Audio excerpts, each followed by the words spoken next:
오전 무렵 유나는 아까부터 컴퓨터 앞을 떠날 줄 모릅니다.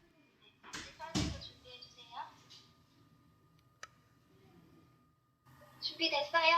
이제 됐으면 화면 켜주고 출석 한 번만 다시 부를게요. 대은이. 호명에 맞춰 대답하는 이 아이들은 유나와 같은 반 친구들인 6학년 2반 학생들. 각자 집에서 화상회의 프로그램으로 접속했는데요. 여원이. 유나. 네. 여러분 마이크 잘 작동되는지 화면 잘 보이는지 다시 한번 확인하고. 같은 시각, 텅 빈 교실에선 마지막 리허설이 한창입니다. 준비됐어? 네, 준비된 사람 오케이 사인 좀 해주세요. 네, 됐어요. 다 된 것 같네요. 그러면 선생님이 준비한 무슨 특별한 행사라도 있는 걸까요? 오늘 졸업식 하는 날입니다. 코로나로 인해서 이제 학교에 직접 와서 하는 졸업식은 못하게 되었고요. 이렇게 온라인으로 졸업식을 진행하게 되었습니다. 그럼 여러분 이제 화면도 잘 되고 소리도 잘 나오니까 우리 졸업식 시작해 보도록 하겠습니다. 화상회의 프로그램을 사용한 랜선 졸업식은 서버에 과부하가 걸릴 것을 우려해 반마다 시차를 두고 진행됐는데요. 그런데 이때 멈췄어요. 네, 한 명이 멈췄어요. 네, 다시 저는 보여줄게요. 동의가 안 됐는데요. 처음으로 시도되는 비대면 졸업식은 긴장의 연속입니다. 인천 남부초등학교 제41회 졸업식을 시작하겠습니다. 예년 같으면 서로가 얼굴을 마주하고 축하를 나눴을 시간. 하지만 랜선 졸업식에선 아이들의 밝은 앞날을 기원하는 교장 선생님의 덕담과 남부초 여러분들 사랑합니다. 어디 가서나 이 남부초 출신도 잊지 마시고 강하고 담대하게 또 학교생활 즐겁게 하기 바랍니다. 감사합니다. 6학년 4반 이희석, 6학년 3반 김기준. 표창장 시상, 석별의 정을 나누는 재학생들의 송사 등 식순 전부가 온라인에서 진행됐습니다. 선배님! 졸업을 축하합니다. 와! 새로운 출발을 앞둔 6학년 정우나 언니 오빠들의 오늘보다 더 밝게 빛날 내일을 응원합니다. 화이팅! 중학생이들 많이 힘들 텐데 그래도 공부 열심히 하고 좋은 친구들 많이 사귀길 바래. 파이팅! 을에 등장하는 꽃다발도 친구들과의 우정 사진도 없지만 그래도 유나는 기억에 남는 졸업식이 될 것 같다는데요.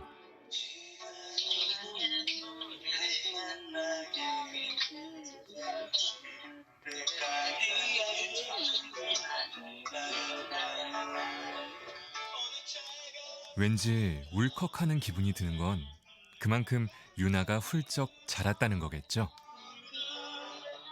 줌으로 졸업식을 한다고 해서 새로운 경험이라서 기대도 됐고 흥미로웠어요. 친구들아, 처음엔 서로 어색했지만 줌으로 같이 재밌게 수업해서 너무 좋았고 전지현 선생님 1년 동안 줌으로 가르쳐 주셔서 정말 감사합니다. 고마운 마음을 담아 직접 편지도 썼습니다. 돈 많이 벌어서 행복하게 해드릴게요. 36년만 기다리세요. 항상 건강하시고 사랑해요. 유나 올림. 네! 엄마에겐 그 어떤 것보다 힘이 나게 할 피로 회복제일 텐데요. 하지만 딸의 일생에 한 번뿐인 초등학교 졸업식을 제대로 못한 건 아쉽습니다. 어떻게 타이밍 엄마가 좀 다 같이 가족들하고 축하도 해주고 했어야 되는데 비대면이라고 얘기했을 때 제가 다 많이 좀 속상도 했는데 그래도 오늘 보니까 아이들도 밝고 선생님도 잘 하시는 것 같고 좋았어요. 저는. 어찌 보면 약간 짠하기도 했을 듯해요. 마지막 인사까지 이렇게 또 비대면으로 해야 된다는 게 좀. 그래서 아직은 좀 실감이 안 나는 것 같아요. 선생님들도 속상하기는 마찬가지입니다. 올해 처음으로 6학년 담임을 맡았다는 전지현 선생님. 졸업 축하 선물로 학부모들과 깜짝 영상을 제작할 만큼 애정이 남다른데요. 그런 만큼 모니터로 대신해야 하는 이 순간은 더욱 아쉽게 느껴집니다. 좀 아쉬운 것 같아요. 직접 얼굴 보고 인사했으면 이렇게 한 사람 한 사람 안아줄 수도 있고 악수할 수도 있고 하는 건데 네, 온라인이니까 그런 건 하지 못해서 그리고 얼굴을 직접 보지 못해서 좀 아쉬움이 남는 것 같습니다. 코로나19가 바꾼 건 졸업식 풍경만이 아닙니다.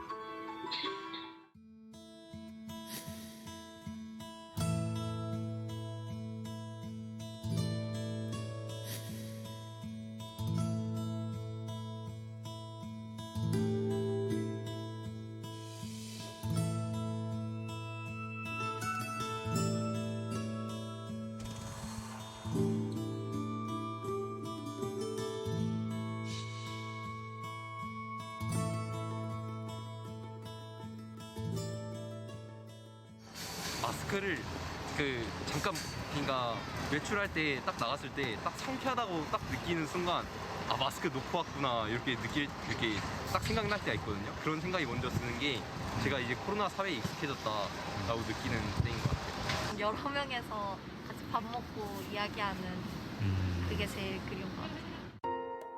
1년 전과 비교하면 너무나도 달라진 우리네 세상. 언제쯤 다시금 이전의 평범한 일상을 누리게 될까요? 방역이 대한민국의 최우선순위가 된 가운데 이 지긋지긋한 전쟁을 하루라도 빨리 끝내겠다는 일념 하나로 뭉친 시간이기도 했습니다. 저희가 여기서 하는 게 아니라 저 코로나 접수처 있는데 장소로 이동해가지고 병원 접수를 합니다. 아, 접수를 하고 또 검사를 하고 들어가야 되는 거예요? 아. 외부인들은 여기 안으로는 못 들어가죠. 아, 원래는 아예 못 들어가도록 돼 있는 거고. 네. 철저한 보안과 출입 통제를 거쳐 간신히 입성한 그곳. 코로나19 방역의 최전선이라 불리는 진단검사 실험실입니다. 오전 내내 검사실로 쏟아져 들어온 검체들은 충북 전역에서 수송된 것들. 유전자 추출 장비로 옮겨진 검체는 세포 조직 깊숙한 곳에 있는 유전자를 뽑아내 증폭시킨 후 코로나19 확진 여부를 판단하게 되는데요. 만약에 양성이 떴으면 일반 그래프랑 뭐가 달라지는 건가요? 이렇게 일반 그래프는 요거는 이제 내부 표준 물질로 실험이 잘 됐는지 보는 값이거든요. 그래서 이렇게 파에서는 무조건 다 올라와야 되는데 그 양성 같은 경우에는 이거는 원래 잘 나오는 거고 이게 양성 타겟 증폭됐다는 거거든요. 아, 위로 다른 그래프가 선이 더 튀어나와 있네요. 네네. 지난해 처음으로 검체가 양성으로 확인된 때를 서희정 검사관은 지금도 잊지 못합니다. 충북 내에서 저희 기관에서 첫 번째 양성자 확진을 했어요. 그때 참 이게 양성이 나올지 음성이 나올지 참 조마조마하셨겠어요. 처음에는 그랬었죠. 그때는 이제 초기였고 이제 처음에 이제 지방으로 이제 확진자가 퍼져나가는 상황이었고 그때 이제 대구 신천지 사태에 맞물려서 조금 공부선 그런 시기였거든요. 아, 이제 시작이 되는구나. 지금까지 충북보건환경연구원이 검사한 코로나19 검체 수는 6만여 건 정도 됩니다. 신종 감염병과 소속 검사관이 24명이니 한 명이 2,500건을 감당한 셈입니다. 저희가 또 따로 처음에 초반기에 코로나19에 대한 실험은 처음에는 저기서 하다가 그 정도까지 요구하는 그런 경우는 아니다라고 해서 지금 이 정도 레벨 초정도에 하고 있습니다. 노하우도 생겼습니다. 1년 전에는 하루 검사 물량이 100건만 돼도 버거웠지만 이제는 200~300건은 가뿐할 정도. 낮에 한 방팀이 오기 전까지 한 400건, 500건 정도. 일이 많이 모를 때 최대 몇 시간까지 근무를 해보셨어요?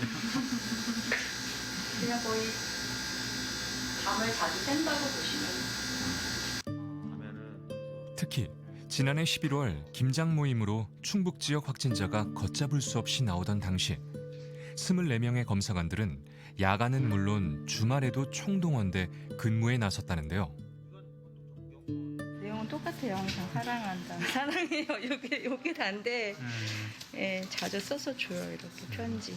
이런 거 한 번씩 받으시면 그래도 힘들 때 힘도 네. 나시겠어요. 많이 가요. 이런 거. 잠을 안 자서 그렇지. 엄마가 갈 때까지 잠을 안 자고 꿀밤꿀밤 기다려서 문제지. 자의반, 타의반으로 검사에만 몰두하며 몸에는 무리가 왔지만 그럼에도 악착같이 버텨낸 건 검체 검사가 빠를수록 확산세를 저지할 수 있다는 믿음 때문이었습니다. 다들 보니까 빨리 드시고 내려가면. 네, 아니 저희가 사실 저거 붙여놓고 왔잖아요. 네. 불안해요. 그래서 저쪽 우리는 여기서 왔다 갔다 하지만 뭐 단양 이런 데서는 오시는 분들은 막 2시간씩 차 끌고 왔는데 또 기다리게 하면은 미안하잖아요. 최대한 분들한테는 좀 부담을 안 주기 위해서 저희가 빨리 이제 준비하려고 또 대응하려고 노력을 하죠. 해외에 비해 확진자 수가 월등히 적음에도 300만 건 넘게 검사가 이루어진 것은 힘들지만 사명감을 갖고 일하는 이들이 있었던 덕분. 신규 확진자가 뭐 하루 300명대로 조금 이제 또 감소하는 추세인데 거기에 맞춰서 업무량도 조금 또 다시 또 줄어들었나요? 어떤가요? 그렇지는 않은데 요즘에 이제 요양시설이나 아니면 교정시설 그 집단 감염이 많이 문제가 되고 있잖아요. 그래서 그런 시설 관련 전수검사를 많이 받고 있어요. 그래서 오히려 그런 주기적 전수검사 때문에 물량은 좀 늘어나고 있어요. 서로 긍정적으로 생각하자고 얘기해주고 있어요. 보이지 않는 곳에서 바이러스와의 전쟁을 뒷받침 중인 코로나19의 숨은 영웅들. 묵묵히 주어진 일에 최선을 다하는 이들이 있었기에 우리는 지난 1년을 버텨낼 수 있었습니다.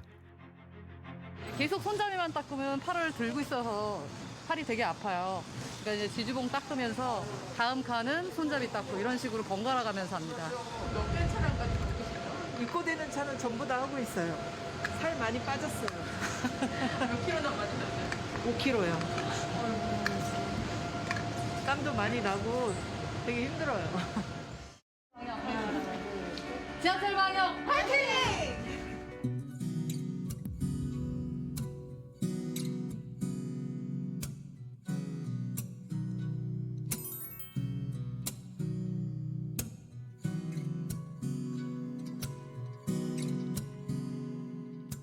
서로 하는 것도 좀 책임감 가지고 하는 거지. 내 자식도 탈 거고 누구 탈 거고 하니까 대한민국 사람 다 탄다니까. 그래도 저희 때문에 지하철에서 이렇게 코로나 환자 하나도 안 나왔다는 게 그게 자부심입니다. 그럼에도 이들은 코로나19 종식까지 쉴 수 없다 단언합니다. 그 모든 한 분 한 분들이 다 소중하고 그리고 멋있는 우리들의 영웅이라고 좀 생각하고요. 현장에서 애쓰시는 분들을 모두 힘냈으면 좋겠습니다. 의료진의 사투도 사계절 내내 계속됐습니다.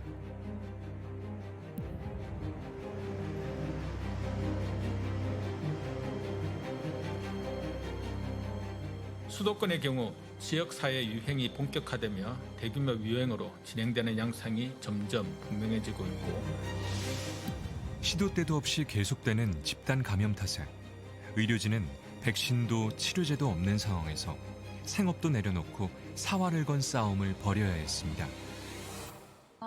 사실 제 마음속에서 악마 천사가 진짜 몇십 번 싸웠죠. 근데 확산세가 너무 퍼지면서 의료 현장이 부족하다, 간호사가 부족하다, 사실 이런 얘기는 자존심 상하는 얘기잖아요. 그래서 내가 먼저 움직이는 게 맞겠다. 그리고 병원에서도 이렇게 같이 움직여준다고 하는데 내가 망설일 이유가 있나? 라고 생각은 했어요.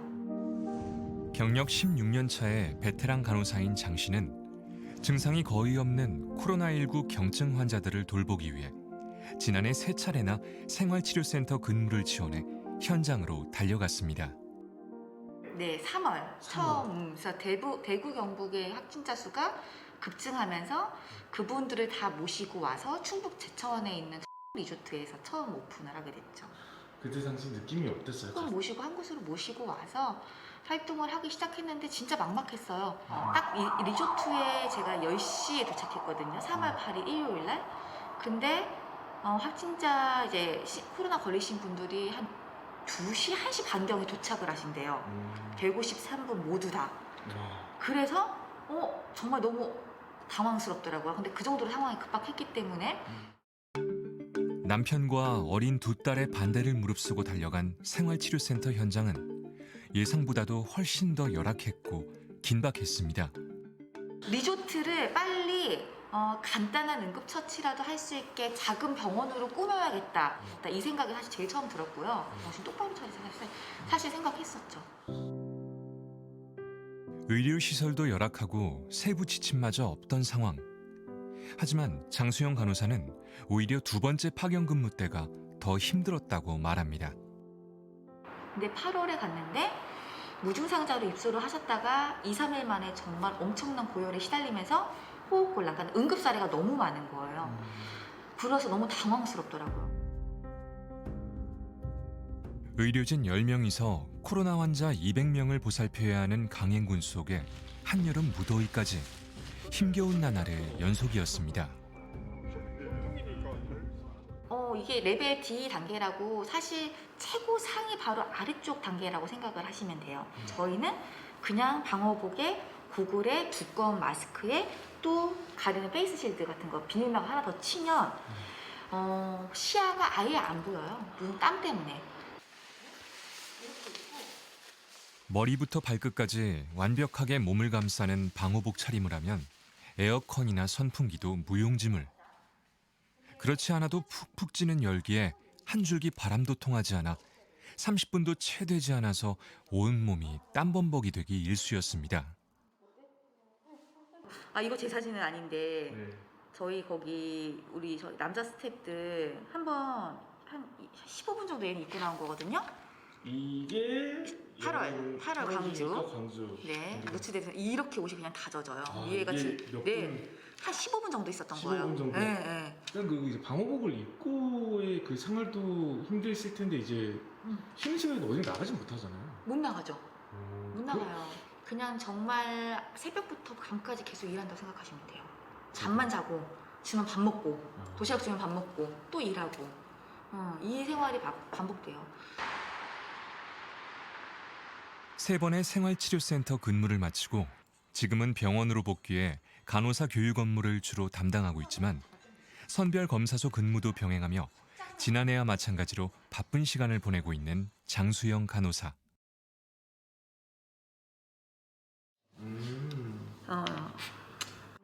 대한민국 간호사분들 다 이렇게 중증병상을 지키고 계시는 간호사분들한테 죄송한 마음이 약간 있었어요. 사실 중증병상이 제가 했던 일보다 10배, 100배는 더 힘든 일이긴 하거든요. 장수영 간호사를 포함해 코로나 자원봉사에 나섰거나 파견된 의료진은 지난 1년간 7,000명에 이릅니다. 이들의 땀과 눈물이 없었다면 코로나 사태는 지금보다 훨씬 심각했을지도 모릅니다. 의료진의 숭고한 희생을 기억해야 하는 이유입니다. 2021년도에 끝났으면 좋겠지만 그래도 희망을 걸고 달려보자면 이렇게 크게 확산세는 줄어들 거고요. 줄어들 거고 백신이 그래도 일파만파 퍼지면서 2021년도 연말에는 종식까지는 아니지만 5인 이상의 모이지면서 이런 거는 다 해지됐으면 하는 바람으로 달리고 있는 거죠. 다만 코로나19 사태가 장기화되며 누적된 피로는 상당합니다. 기존 의료진과 파견 의료진 간 갈등 상황도 빚어지고 있습니다. 사명감으로 1년을 버텨왔던 절박한 목소리에 이제는 우리 사회가 답을 해야 할 차례입니다.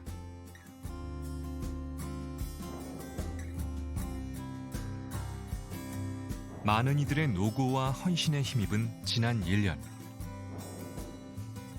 똘똘 뭉친 대응은 결과로 나타나고 있는데요. 전 세계 누적 확진자가 1억 명을 넘어선 가운데 한국은 7만여 명으로 선방 중.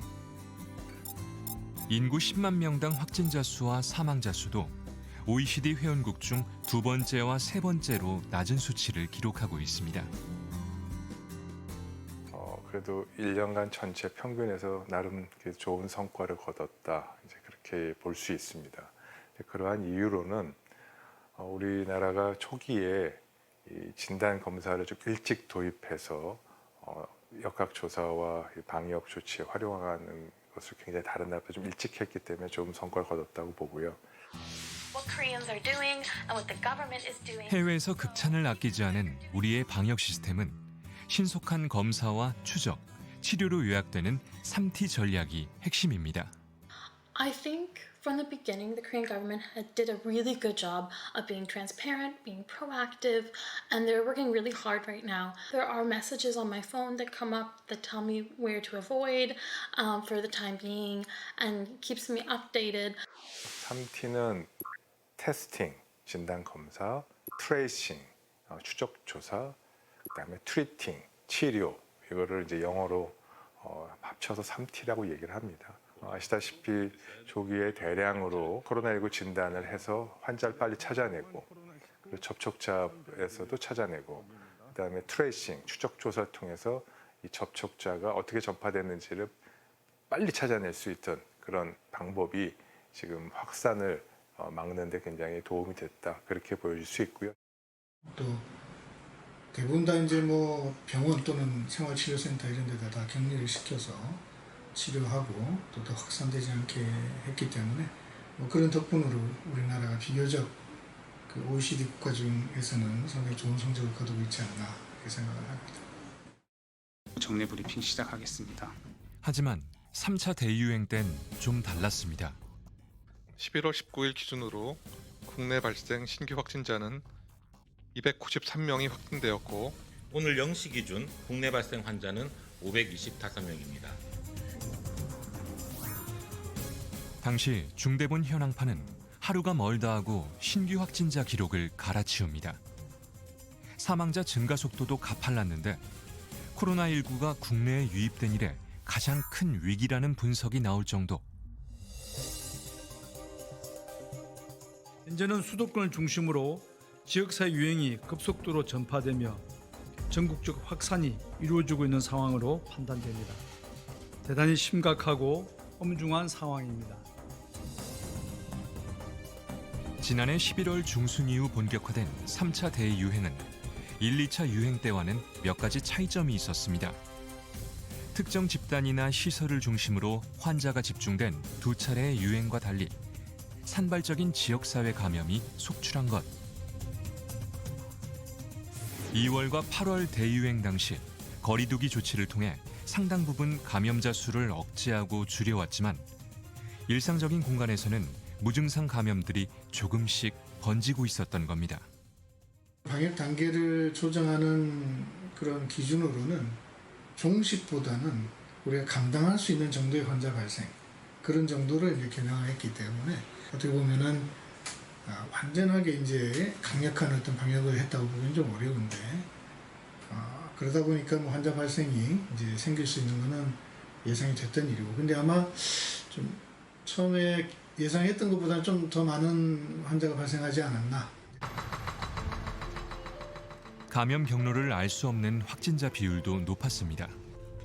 감염원을 특정하기 어려워지면 우리의 장점인 공격적인 추적과 검사가 불가능해집니다.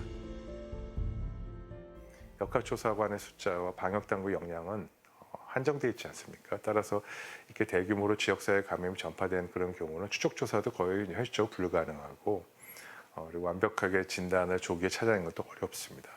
그래서 이런 3T, 소위 얘기하는 3T가 효과적으로 작용하기 어려운 상황이 됐고요. 엎친 데 덮친 격으로 확진자와 중환자 증가에 속도가 붙으며 병상 부족 문제가 현실화됩니다. 지난해 12월 15일 기준으로 전국 중증 환자 병상은 전체 545개 중 40개. 그나마도 신규 확진자가 급증하고 있는 수도권은 3개밖에 남아있지 않아 확진자를 먼 곳으로 이송해야 하는 급박한 상황이 벌어졌습니다. 뿐만 아니라 지난달 15일에는 서울에서 처음으로 병상 배정을 기다리다 자택 대기 중에 환자가 사망하는 일도 발생했습니다. 60대 서울시 거주자로 기저질환이 있었으며 12월 12일 확진 판정을 받고 12월 15일 병상 배정 대기 중 사망하셨습니다. 곳곳에서는 의료 시스템이 붕괴될 수도 있다는 우려가 쏟아졌는데요. 경기도에 위치한 이 병원도 병상 부족을 절감했습니다. 이제 3차 이 피크 때는 이제 환자들이 많이 발생을 하니까 이송시킬 만한 데가 사실은 좀 마땅치가 않았고요. 여기서 멀리도 많이 갔습니다. 어느 정도까지 멀리 환자? 상주, 목포, 멀죠. 거기 갈 수 없는 데입니다. 병상이 부족해 병원이 위치한 경기도 남양주에서 약 300km 떨어진 목포까지 환자들을 이송해야 했던 것인데요. 고령의 코로나 환자들에겐 위험 부담이 클 수밖에 없습니다. 그다음에 대부분의 환자들이 연로하신 노인네분이기 때문에 그 사람 순서를 기다리기도 사실은 힘들고, 그래서 이송을 받아주겠다는 병원을 찾는 것도 쉽지가 않고, 그다음에 그 이송을 하는 그 과정도 하루 이틀 기다려야 되고, 그 사이에 환자들은 조금 치료가 지연되거나 그런 경우도 있고, 뭐 치료를 이송하기 전까지 하긴 하지만 그래도 우리가 언제까지 할 수 있다라는 그런 기약 없이 올 때까지 하는 그런 거 아니겠습니까? 그러니까 좀 안정적이지 못하죠, 그게. 안타까운 상황을 지켜보던 병원 관계자들은 큰 결심을 했습니다. 코로나19 거점 전담병원이 되기로 한 것인데요. 그래서 지금은 여기는 이 7층은 코로나 환자들이 지금 입원해 있고요. 그래서 요쪽 병동에 14분인가 지금 있을 겁니다. 거의 꽉 차 있겠죠? 네, 꽉 차 있습니다. 그래서 여기 한번 보시면,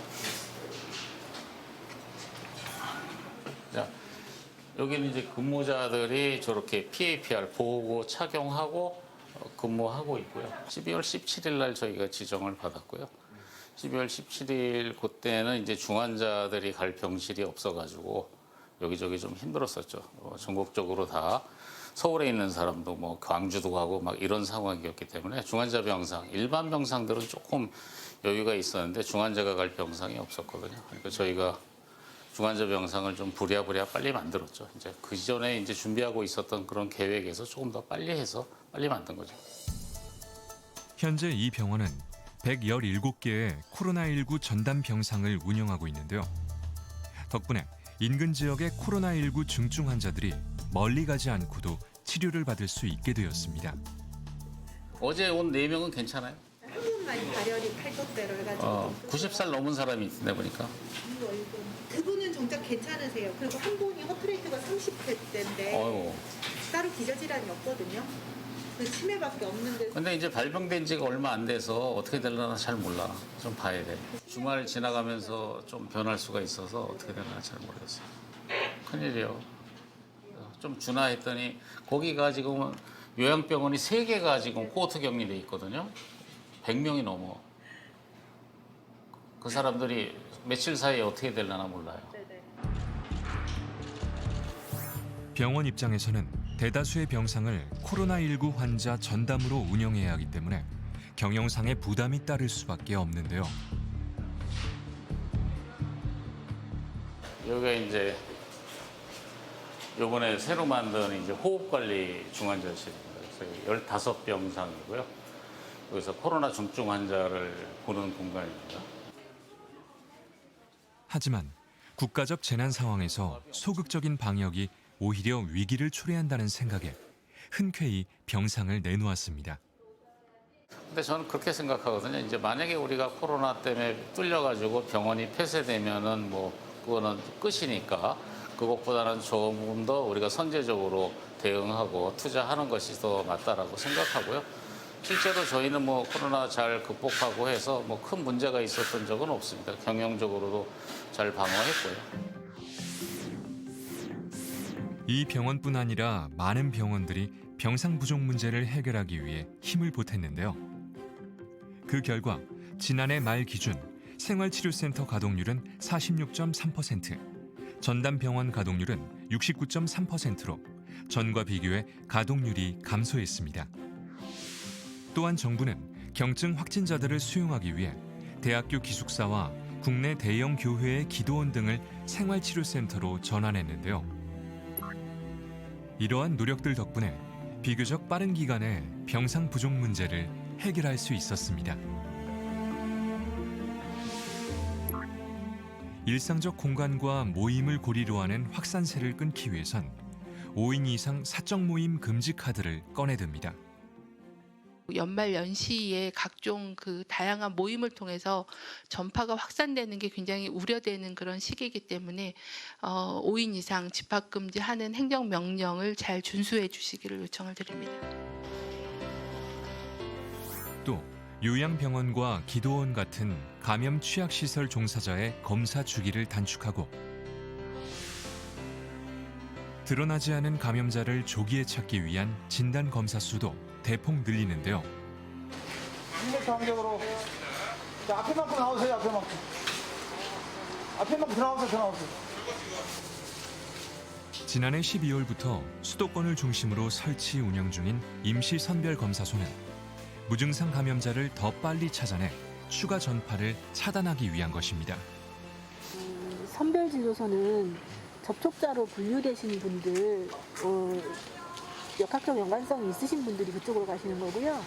임시선별은 그런 연관성 없으신 분들이 이쪽으로 오시는 거예요. 혹시 접촉자분들이 이쪽으로 오시면 저희가 선별진료소로 안내를 다시 드려요. 휴대전화 번호만 제공하면 익명으로 검사를 받을 수 있는데 증상 유무나 역학적 연관성도 따지지 않습니다. 비용은 무료입니다. 지금 현재 하루에 보통 평균이 와서 검사를 받는 인원들이 한 300에서 한 많을 때는 한 600명까지 지금 휴실을 하고 있습니다. 이렇게 많은 사람들이 검사를 받으러 오고 또 그리고 어떤 느낌이 있으실지? 저희들 참 올 때마다 느끼는 건데 참 이런 그 국가적인 위기 사태가 참 이렇게 우리 국민들이 힘들게 만든가. 근데 와서 이렇게 서 있는 모습들이 너무 마음이 아픕니다. 그리고 오신 분마다 통계 잘 따라주시고 예, 적극적으로 하는 그 모습 보면 저희들 힘은 들지만 마음이 뿌듯합니다. 검사법은 크게 세 가지입니다. 코와 입속 깊이 면봉을 넣어 검체를 채취하는 기존 검사법과 이 상태로 5초만 기다리세요. 5초만. 네, 검사 끝나셨고요. 이 작업을 계속 하는 거예요. 뱉은 침을 통해 검사하는 타액 검사, 그리고 현장에서 30분 만에 결과를 알 수 있는 신속 항원 검사 등 총 3가지가 활용되는데요. 신속 검사가 있는데 그거는 검체에서 바로 그 임신 테스트 하는 것처럼 저희가 이제 검체한 거를 떨어뜨리면 흡수가 되면서 양성, 음성 이게 표시 나오는 게 있어요. 저희 하루에 한 신속 검사 하시는 분들이 많지는 않아요. 서너 분, 많으면 서너 분. 이런 식으로 이 지역에선 약 한 달간 2만 5천 건의 진단 검사를 시행해 50명이 넘는 감염자를 찾아낼 수 있었습니다. 임시 선별 검사소가 하마터면 놓칠 뻔한 무증상 감염자를 찾는 역할을 하고 있는 겁니다. 임시 선별 진료소가 있으면서 그걸 이제 얼추 지금은 가려낸 것 같아요. 지금 한 달 정도 되니까. 그래서 지금은 검사 오시는 분들도 줄고 확진자도 뭐 거의 매일 한 분 아니면 2분 이상은 나왔던 것 같아요. 근데 이제 최근 들어서 띄엄띄엄 나오고 있고 하는 거 보니까 이제 얼추 걸러진 것 같아요. 안정이 된 것 같아요. 예. 방역 당국은 효과가 입증된 만큼 운영 기간을 늘리겠다는 방침입니다. 단 현장 환경 개선은 기묘해 보입니다. 이게 소독에 의해서 분사가 안 되고 저희가 소독을 한 다음에 닦아는 작업을 해야 되거든요. 근데 이 물티슈나 소독액이 다 얼어요. 밖에 있으니까. 네, 그렇죠. 그래가지고 저희 난로 옆에는 사람이 아닌 소독액과 소독 티슈가 있습니다. 네.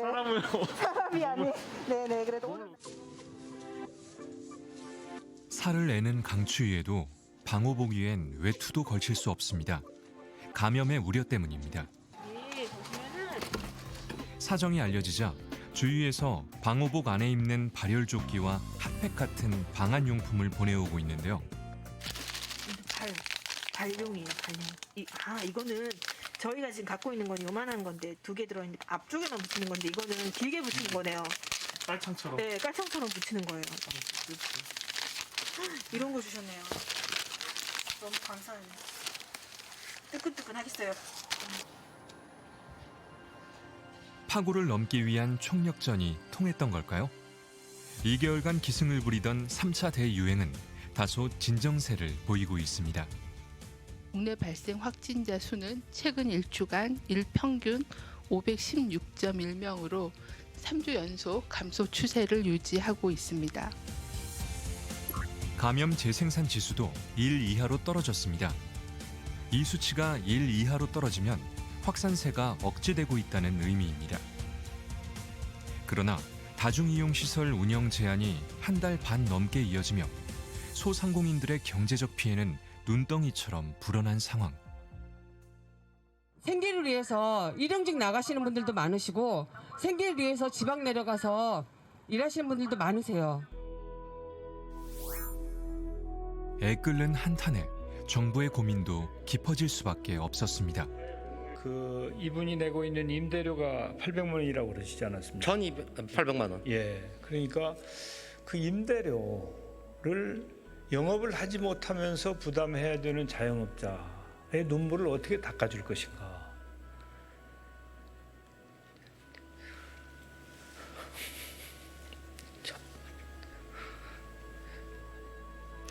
정말 힘든 일이죠. 민생 경제의 고충과 방역 수칙 준수, 양쪽 다 수긍할 합리적인 보완이 필요했습니다. 집단 감염이 감소하고 있고 생계 어려움 등이 가중되고 있는 점을 고려하여 방역 조치를 일부 조정합니다.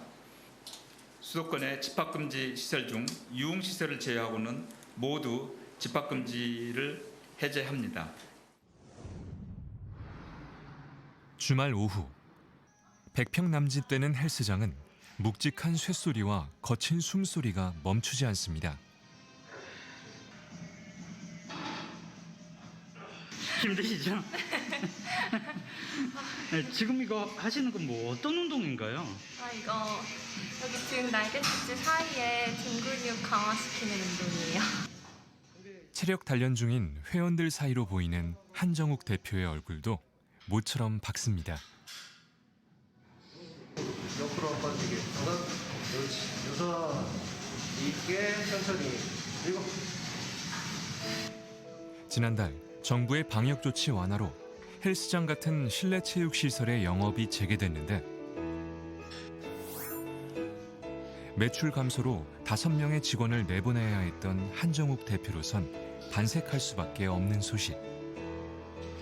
코로나가 한창 심할 때는 뭐 하루에 8분 들어오신 적도 있고 요즘에는 평균적으로 이제 한 20여 분 그렇게 지금 입장하고 있어요. 헬스장 완화가 되면서 뭐 일단 제일 중요한 게 어쨌든 시설이 운영돼야 되는 그런 뭐 기본적인 유지비, 뭐 직원들 월급 이런 부분들이 어쨌든 매출로 이제 발생이 되는 거라서 그 매출이 올라갈 수 있다는 것에 대해서 긍정적으로 생각하고 있습니다. 정부의 방역 조치 조정으로 늦었지만 신규 회원 등록도 노려볼 수 있습니다. 희망을 갖고는 있습니다. 코로나도 많이 확진자도 많이 줄고 있고 세종시가 이제 전국에서 확진자 수가 제일 적잖아요. 뭐 제주도보다 더 적으니까 아무래도 이제 많이 찾아주시길 바라죠. 간신히 운영은 허용됐지만 여전히 금지되는 건 많습니다. 대표적인 게 이용 인원 제한입니다. 여기는 총 평수가 100평이고요. 수치상으로는 25분 정도? 이게 뭐 어떻게 보면은 남는 뭐 유휴 공간을 못 쓰게 되는 건데 좀 아쉽기도 하시겠어요. 네, 근데 일단 방역 수칙을 잘 지켜서 코로나가 빨리 종식이 돼야 되기 때문에 아쉬운 마음은 크지만 어쩔 수 없다고 생각하고 최대한 지침에 맞춰서 운영하고 있습니다. 그래도 주변엔 영업이 재개됐다는 사실에 위안을 삼는 헬스장 사장님들이 많다는데요. 전단지 돌리러 가시는 거예요? 아무래도 회원이 많이 줄었기 때문에 나가서 전단지로 이렇게 돌리시면 효과 좀 있어요? 아무래도 뭐 그냥 보고 지나가시는 분도 계시고 전단지 보고 상담받으러 왔다고 하시는 분도 계시긴 해. 고민 끝에 내려진 규제 완화이니만큼 헬스업계가 솔선수범해 한 명의 확진자도 안 나오길 바란다는 한정욱 대표. 서로가 한 발 양보하고 힘든 이 시기를 이겨내길 바랄 뿐입니다.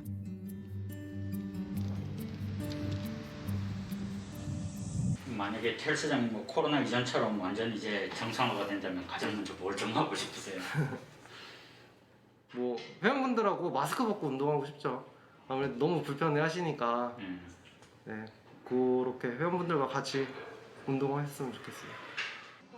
영업 금지나 제한은 완화한 반면 고강도 거리두기 조치는 연장하기로 했습니다. 섣불리 방역 고삐를 풀 경우 코로나가 재확산할 가능성이 있다는 판단에서입니다. 정부는 향후 2주간 현 거리두기 단계와 주요 방역 조치를 유지하기로 하였습니다. 5인 이상 사적 모임 금지 조치는 설 연휴까지 유지합니다. 이런 가운데 지난달 11일부터 지급이 시작된 세 번째 재난지원금은 소상공인들의 급한 불을 끄기 위한 임시 방편격입니다. 3차 재난지원금을 지급합니다. 충분하지 않은 줄 알지만 민생경제의 회복을 위한 마중물이 되기를 기대합니다. 또 한 번의 지원금이 지급된다는 소식에 한정욱 대표도 곧바로 신청을 했다는데요. 200만 원의 지원금이 들어온 건 그로부터 4시간이 지나서입니다. 그 소식을 듣고 12일 저녁 11시쯤 신청을 했어요. 저녁에. 11시쯤 신청하셔서 받은 게 1월 다음날 새벽 3시. 어떻게 이렇게 빨리 지급 받으실 줄 아셨나요? 아니요, 전혀 몰랐어요. 피해 규모에 비하면 큰 액수는 아니지만 그래도 덕분에 임대료라도 해결할 수 있어 고맙다는 반응이 많은데요. 새벽 3시 반에 입금됐습니다. 제가 지금 제 노래방에서 혼자 노래 부르고 있습니다. 이런 댓글도 올라와 있습니다. 저는 사실 그 댓글을 보고 눈물이 핑 돌았습니다. 이 노래방을 하셨던 그 노래방 주인께서 그동안 얼마나 힘드셨으면 새벽 3시 반에 노래방에서 노래를 부르시겠나 하는 그런 생각이 들었습니다. 현재 정치권에선 국가의 방역 지침을 따르다 발생한 개인의 손실을 어떻게 보상할 것인지에 대한 논의가 진행 중입니다. 정부의 지침에 따라서 영업을 못하는 소상공인에 대한 지원을 제도화하는 것은 정부와 국가의 기본 책무다 이렇게 판단하고 있습니다. 충분한 사회적 합의를 통해 힘겨운 자영업자들에게 위로가 되길 기대합니다.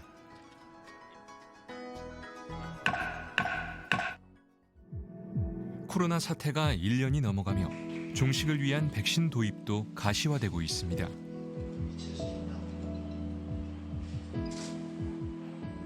아스트라제네카 코로나19 백신의 완제품 그리고 원액의 구성물인 바이러스 전달체 한 명을 측정하는 장비입니다. 클럽에 자동으로 시기가 있어 설정된 프로그램에 따라서 약 6시간 정도 자동으로 분석을 진행합니다. 아스트라제네카 백신의 바이러스 기준은 1cc당 700억 개. 안동 공장에서는 약 1000억 개가 유지되고 있습니다. 이거 최저 기준을 넘어서서 가장 적절한 기준. 네, 맞습니다. 네. 현재 SK 바이오사이언스의 안동 공장에선 영국 아스트라제네카사가 개발한 코로나19 백신을 위탁 생산 중입니다. 전 세계가 백신 물량 확보에 사활을 거는 상황에서 안정적 공급은 최우선 과제. 국내에서 백신을 직접 생산하면 안정적 공급이 가능해진다는 장점이 있습니다. 이건 이제 앞으로 저희 2월달에 나갈 거를 지금 다 레디해서 생산 들어가 있습니다. 허가만 주시면 제가 2월 말에는 나갈 수 있습니다. 이게 이제 생산은 다 해도 다 허가만 나면 바로 공급해서 이미 여기 있는 겁니다. 노바백스 백신은 기술 이전까지 논의 중입니다. 그렇게 되면 원 제조사의 발주가 없어도 국내 사정에 따라 자체적으로 생산할 수 있습니다.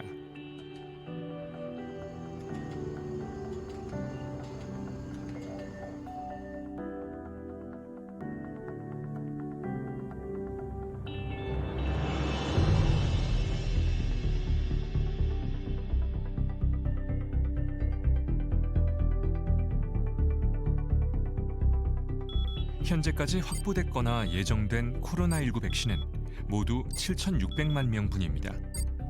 다른 나라에 비해 다소 늦은 선구매 시기로 질타를 받던 정부가 뒷심을 발휘하고 있는 것. 접종 우선순위 대상자도 공개됐습니다. 코로나19 환자를 직접 치료하는 의료진부터 예방접종을 시작할 계획입니다. 국내 첫 접종임을 고려해서 중앙감염병 전문병원인 국립중앙의료원에 마련된 중앙예방접종센터에서 이달 말 코로나 환자를 치료하는 전담병원 종사자부터 시작되는 백신 접종은 이후 순차적으로 요양병원 종사자와 역학조사관, 65세 이상 고령자 순으로 진행됩니다. 7월부터 접종이 시작되는 일반인들은 50세 이상 연령층이 먼저 접종하고 그 이하는 후순위로 맞습니다.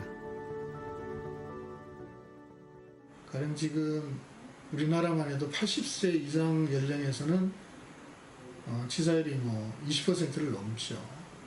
근데 40대 미만에서는 거의 없어요. 보면은 40대에 3명, 30대에 1명, 치사율이 0.1% 이하죠. 이런 식으로 올해 9월까지 전 국민 70%에 대한 1차 접종을 끝내고 늦어도 11월까지 집단 면역을 형성한다는 게 정부의 목표입니다.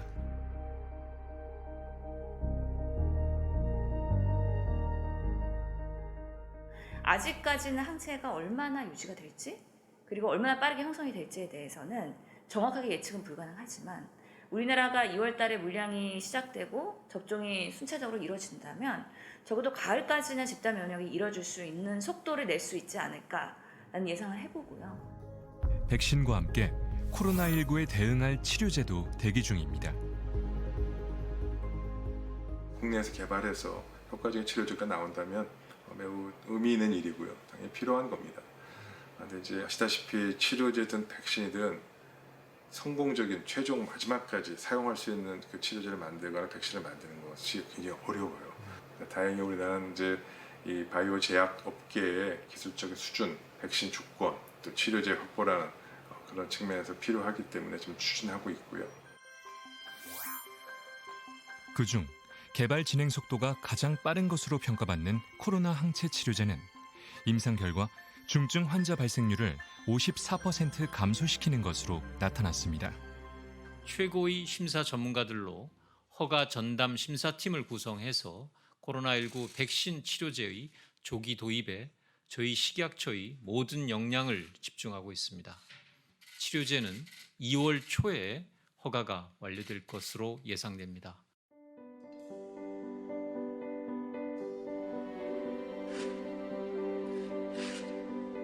코로나 시국이 끝나면 뭘 제일 먼저 하고 싶으세요? 그러니까 새로운 사람 만나는데 자유롭게 마스크 안 쓰고 서로 잔 기울이면서 이렇게 사람들 사귀었으면 좋겠어요. 여행이죠. 그동안에 거의 갇혀있다시피 모임도 못 나가고 그러니까는 좀 답답한 걸 해소하기 위해서 좀 나가는 거죠. 해외여행 못 가는 건 특히 많이 불편했던 것 같고 그래서 해외여행 좋은 것 같아요. 소박하지만 간절한 시민들의 바람. 1년을 아껴온 이 소중한 계획들이 모쪼록 2021년 신축년엔 실현될 수 있길 희망합니다. 지금 조금이라도 더 적극적으로 대처하는 모습을 보인다면 올해 안으로 코로나가 종식이 되지 않을까 싶습니다. 그건 우리들의 몫인 거고 우리가 어떻게 하느냐에 따라서 달라질 수 있는 상황이라고 봅니다. 앞으로 잘 헤쳐나가길 바랍니다. 대한민국 화이팅! 일상의 빠른 회복을 위해 각자의 생활에 전념하되 서로를 다독이며 대오를 지킨다면 분명 새 희망이 움트는 봄도 앞당길 수 있을 겁니다. 2021년 새해에는 코로나19 백신 접종이 시작되고 가용한 국산 치료제 확보 등 코로나19 대응에 여건 변화가 있을 것입니다. 가족, 친구, 동료와 함께 나누는 평범한 일상, 모두의 바람이 꼭 이루어질 수 있도록 방역 당국도 더 무거운 책임과 사명감을 가지고 최선을 다하겠습니다.